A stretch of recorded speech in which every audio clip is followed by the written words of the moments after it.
Alors bonjour à tous. C'est très rare ce qu'il vient de se produire au tournoi du club d'échecs de Rouen. Je viens d'avoir au téléphone le président, Toufek Ababsa. Et qu'est-ce qu'il me dit, le président? Il me dit que c'est la grosse surprise pour lui. Il a été prévenu seulement la veille du début de son tournoi de l'arrivée d'un joueur, pas n'importe quel joueur, le numéro 6 mondial, Alireza Firouzja, qui est également le meilleur joueur français. Alors pourquoi Firouzja va faire ce tournoi de Rouen, qui est un bon tournoi, très agréable, très sympathique, d'ailleurs je l'avais fait il y a quelques années avec mon fils, mais pourquoi le numéro 6 mondial vient faire ce tournoi? C'est comme si Mbappé venait jouer contre des amateurs, parce que dans le tournoi de Rouen, la plupart des joueurs sont des joueurs amateurs. Eh bien Alireza Firouzja, il vient essayer de gagner quelques points, de grappiller quelques points, 6-7 points. Il a actuellement 2763 points Elo.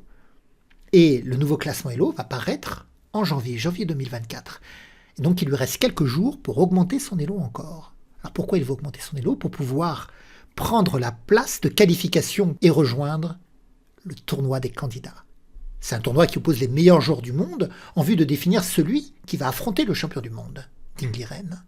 Et dans ce tournoi de candidats, eh bien, Alireza Firouzja n'a pas réussi dans les qualifications, il n'y a même pas forcément participé. Et donc là, il veut pouvoir intégrer ce tournoi de candidats de dernière minute en grappillant ses points Elo. Et donc il se retrouve à jouer contre des joueurs totalement amateurs. La partie que je vais vous montrer là, c'est Alireza Firouzja qui joue contre Philippe Andrieux. Philippe Andrieux, c'est un bon joueur, il est classé 1686, donc il a déjà de solides connaissances aux échecs, mais évidemment, c'est pas un joueur du top 6 mondial. Il y a plus de 1000 points qui séparent les deux joueurs. Et donc on va voir ce que ça va donner. Parce que on voit parfois des parties entre amateurs et grands maîtres, mais ce sont souvent des parties de belette ou de blitz, des parties très rapides sur Internet. Là, c'est une partie longue notée. Alors on va regarder ça. Alireza Firouzja, elle est noire. Mais nous, on va se mettre du côté de Philippe Andrieux, avec les blancs. Et on va voir ce que ça fait de jouer contre un numéro 6 mondial. Alors Philippe Andrieux, il joue cavalier F3, l'ouverture Réti, qui est une ouverture assez souple. Il n'occupe pas le centre immédiatement, ni avec le pion D4, ni avec le pion E4. Il vient contrôler le centre à distance avec ce cavalier. D'ailleurs, Philippe Andrieux, il va réellement adopter dans l'ouverture la stratégie de l'école hypermoderne, qui consiste à contrôler les cases centrales à distance plutôt que les occuper. D5 est joué, et regardez, il joue C4. Il cherche à dévier le pion D5 avec le pion de flanc. Le pion de flanc vient attaquer le pion central. Alors, Alireza Firouzja, il ne va pas se laisser détourner. Il va continuer à progresser au centre. Parce que si le pion prend, en réalité, le pion C4 est facile à récupérer. Déjà, on pourrait faire dame A4. Échec, fourchette. Mais la plupart des joueurs dans cette position essayent de récupérer le pion C4 avec E3, pour que le fou puisse ensuite récupérer le pion C4. Mais je vous l'ai dit, Firouzja, il ne se laisse pas détourner, il joue D4. Et là, Philippe Andrieux, il joue B4. Il connaît son ouverture, l'ouverture Réti. Donc là, il y a deux idées.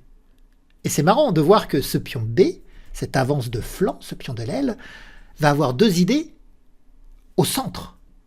C'est incroyable. Alors la première idée, c'est de libérer la case B2 pour le placement du fou, et que le fou puisse attaquer le pion D4, et avoir une action sur la diagonale, sa grande diagonale noire, et attaquer le pion D4, et même le pion E5 s'il venait à arriver. Donc il va y avoir comme ça une jonction entre le fou et le cavalier pour attaquer les cases noires du centre. Et puis le pion B, eh bien il peut lutter contre l'arrivée du cavalier en C6 en jouant B5 pour dévier le cavalier C6 de son rôle de protecteur du centre. Donc vous voyez que l'avance du pion B a deux idées finalement pour contrer le centre, pour contre-attaquer au centre. Voilà, ça c'est totalement dans l'idée de l'école hypermoderne, qui prônait vraiment ce jeu de flanc pour essayer de détruire le centre adverse. Alors Firouzja, il connaît quand même, cela. Il connaît bien la théorie. Et s'il va jouer C5, avec l'idée que si le pion blanc vient en B5, pour empêcher la venue du cavalier en C6, au moins le pion C5 sera là, il sera bien stable pour protéger le pion D4. Et si le pion blanc prend, ce qui se passe d'ailleurs dans la partie, c'est peut-être pas la meilleure option d'ailleurs. Le coup principal ici est de jouer E3 pour continuer l'attaque du centre noir, avec fou B2 aussi, qui est le deuxième coup candidat, le deuxième coup principal. Mais Philippe Andrieux, il prend C5. Mais en prenant C5, le pion B pourra plus aller en B5. Et donc le cavalier peut venir en C6 maintenant, défendre le pion D4, et le cavalier C6 appuiera la poussée en E5. libérant le fou F8 qui pourra ensuite récupérer le pion C5. Et c'est ainsi que Firouzja va pouvoir établir son fort centre. Donc c'est pour ça que la prise immédiate en C5, à mon avis, c'est pas la meilleure idée quand même pour jouer cette ouverture. Mais ici, Philippe Andrieux, il joue G3. Toujours avec son idée de jeu de flanc. Il veut mettre son fou en fianchetto sur la plus grande diagonale blanche de l'échiquier. Et chercher d'ailleurs à avoir une action conjointe avec la mise en place des tours sur la colonne B. Mais les noirs jouent E5. Donc là, il faut freiner la poussée E4, donc D3. Le fou récupère le pion en C5. Fou G2. Cavalier F6. Petit roc et petit roc. Et ici, quel va être le plan des noirs? Le plan des noirs est de parvenir finalement à pousser E4. On peut l'avoir, la tour qui vient en E8. On a le cavalier qui peut appuyer la poussée E4, mais si le cavalier venait à se déplacer, il pourrait y avoir aussi le pion en F5 qui appuierait la poussée en E4. Donc les noirs vont chercher une expansion, une progression au centre. Alors Philippe Andrieux, il va essayer de lutter contre ça. Il va sortir le fou en G5 pour clouer le cavalier en F6 pour que le cavalier ne puisse pas aider à la poussée E4. Et en même temps, le cavalier B1 aura la case D2 pour contrôler encore une fois cette case. Mais Firouzja, il joue H6. Attaque le fou, on ne peut pas reculer en H4, sinon on va se faire écraser par la poussée du pion G5. Donc il prend Philippe Andrieux. Dame prend, cavalier D2, cherche à arriver en E4, donc la dame se retire préventivement, et ça libère le pion F, qui pourra ensuite venir en F5 pour finalement interdire la case E4, la contester au blanc, et chercher ensuite à progresser par E4. Alors Philippe Andrieux, il joue cavalier E4 lui-même, il attaque le fou, fou B4, tour B1, il met une pression encore sur ce fou, A5, on le défend, et là que jouer? Pas si facile de savoir comment progresser avec les blancs. F5 va bientôt arriver. Alors on pourrait vouloir partir préventivement avec le cavalier par rapport à cette poussée en F5. Ici, Philippe Andrieux, il a plutôt joué cavalier E1. L'idée, c'est de revenir en C2 pour attaquer le fou B4, pour que le cavalier C2 puisse aussi contrôler la case A3, peut-être pour essayer aussi à un moment donné d'attaquer le fou par la poussée en A3. Et là, l'ordinateur, à l'analyse, alors je ne l'ai pas trouvé, c'est pas moi qui l'ai trouvé, je l'ai cherché avec mon module d'analyse, l'ordinateur que j'ai, donc il m'a montré un coup qui est très difficile à trouver. C'est vraiment un coup d'ordinateur, mais c'est cette poussée en C5. Voilà, ça c'était le meilleur coup pour les blancs. Philippe Andrieux ne l'a pas trouvé, bien sûr, mais c'est très compliqué à trouver. C'est très compliqué à trouver parce que finalement, ça offre un pion. Et puis les noirs ne sont même pas obligés de l'accepter, ils peuvent aussi jouer F5 comme ils l'avaient prévu. Alors regardons les deux, c'est pas ce qui s'est produit dans la partie, mais regardons ces deux possibilités. Si le fou prend, l'idée c'est d'échanger, puis de jouer dame C1. C'est ça qui est difficile, c'est-à-dire que on provoque des échanges, on donne un pion, et on propose l'échange des dames. D'habitude, l'échange des dames favorise celui qui a l'avantage matériel, celui qui a plus de pions. Mais là, l'idée, c'est qu'après l'échange des dames, les blancs exercent une très forte pression à l'aile dame avec les colonnes B et C, et le cavalier qui peut à tout moment dévoiler la pression du fou. D'ailleurs, on voit que le fou C8 n'arrive pas à se développer parce qu'il y aurait la perte du pion B7, vous voyez. Et si le cavalier bouge, il va y avoir des menaces de double prise sur le cavalier en C6. Mais Philippe Andrieux, il joue cavalier 20. On peut le comprendre, il cherche à jouer cavalier C2. Fou G4. Fou G4 de Firouzja. Firouzja, il se développe agressivement. Regardez, c'est fou. Regardez sa position. Les mieux développés, les tours sont déjà en liaison. Et ce vis-à-vis fou-dame, le clouage du pion E2, ça, c'est pas anodin du tout. Vous allez voir. Cavalier C2. F5 repousse le cavalier qui vient en D2. Et E4. Alors même que la case E4 est contrôlée 3 fois par les blancs, par le pion, le cavalier et le fou, et que les noirs ne défendent que 2 fois. Alors quelle est l'idée de Firouzja? Ça, c'est un coup de grand maître, il a vu la suite. L'idée de Firouzja, c'est de se dire que si les blancs prennent, eh bien il ne reprend pas. Mais il va se servir du déblocage de la case D3 pour jouer D3. Attaquer le cavalier, mais également attaquer le pion E2 qui est cloué par le fou. Je vous avais parlé de ce clouage, menaçant finalement de prendre avec le pion et de faire une fourchette. Alors ici, face à cette poussée E4, le meilleur coup, c'est de jouer F3. Les noirs restent mieux quand même, mais c'est le meilleur coup. le coup le plus tenace. Ici, Philippe Andrieux, il va faire cavalier prend fou. Il a compris qu'en cas de prise, la poussée D3 allait attaquer également son cavalier, donc il comprend que c'est un problème, donc il va échanger le cavalier contre le fou. Puis on prend, et maintenant il prend en E4. En se disant que sur D3, comme son cavalier n'est pas attaqué, il pourra contrepousser F3. C'est pas mal. Mais cette fois-ci, il y a tour prend A2. Menace toujours D3, le cavalier ne peut pas bouger parce que derrière, il y a le pion E2, le pion E4 qui est attaqué ne peut pas prendre en F5 parce que ça libérait également la dame pour prendre en E2. Il y a trop de pression en fait, on subit trop de pression. Alors ici, H3 a été joué, il veut se débarrasser de la pression sur le pion E2, donc le fou recule en H5, fou F3, fou prend, pion prend, et là Firouzja ne joue pas le meilleur coup. Qu'est-ce que je vous joueriez, vous d'ailleurs, dans cette position? Je vous invite à mettre la vidéo sur pause pour réfléchir un peu et voir si vous allez trouver mieux que le numéro 6 mondial. A tout de suite. Je pense que vous avez trouvé mieux. Alors, Firouzja, il va jouer cavalier A5 ici.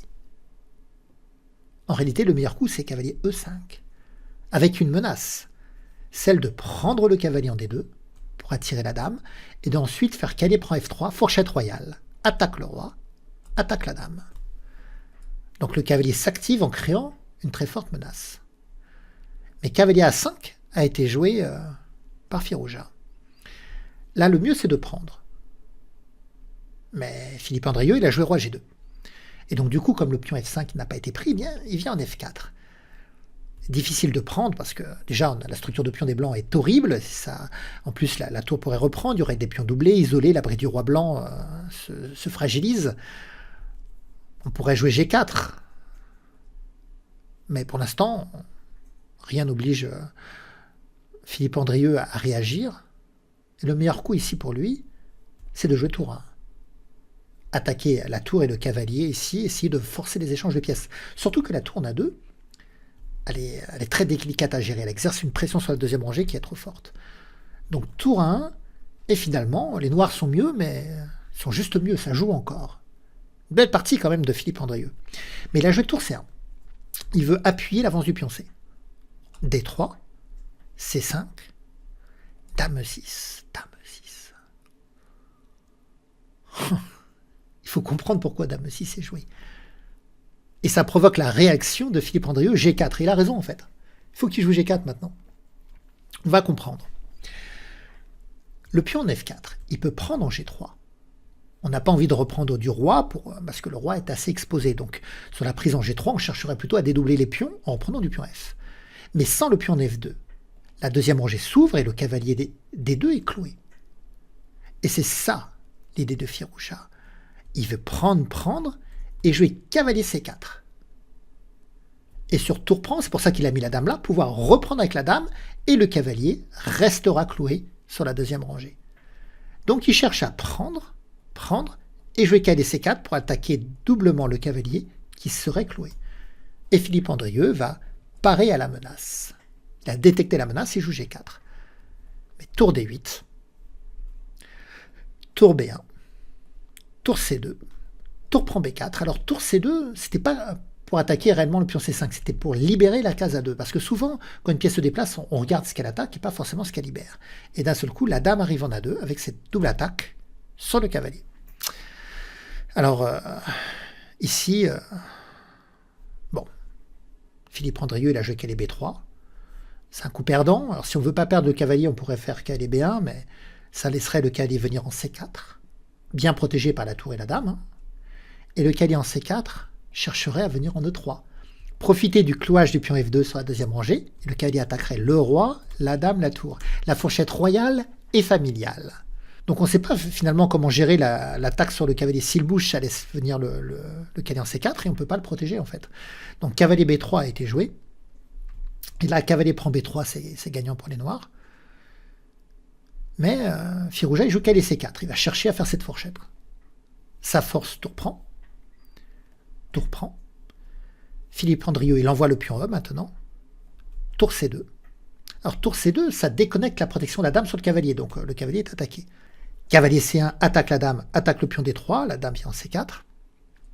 E6. Dame prend E6. Cavalier prend D3 avec la volonté de prendre la tour, mais Dame C4 et abandon de Philippe Andrieux.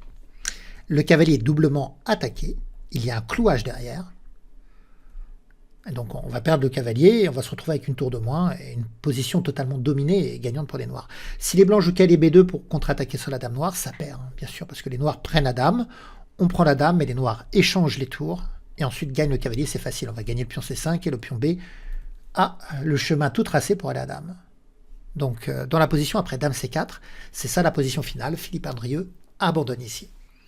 Donc une belle partie quand même de Philippe Andrieux, parce que là il y a une grosse asymétrie des forces, hein. C'est pas le même entraînement bien sûr entre les deux joueurs, entre un joueur amateur et un joueur professionnel. Et pour conclure, je vais vous montrer une petite combinaison finale, un petit coup final de Firouzja dans une autre partie de ce tournoi, mais cette fois-ci contre un maître. Donc là, il jouait un joueur quand même beaucoup plus fort. Je vous montre cette position. Voilà, alors Firouzja, il est dans cette position et joue contre un maître qui est classé 2413 points Elo. Alors c'est quand même plus de 300 points de différence, 350 points.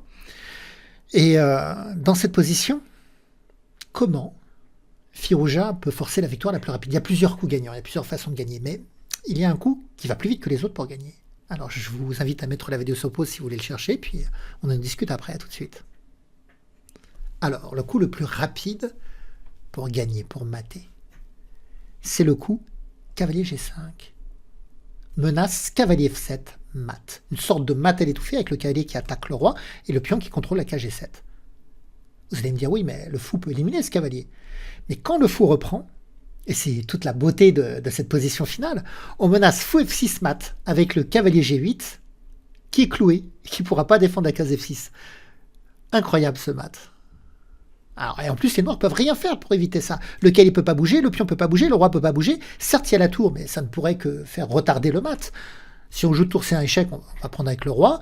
Alors la tour peut venir en F4, mais finalement, on peut prendre cette tour-là, et puis du fou de la tour d'ailleurs, et on arrivera à refaire un mat très rapide.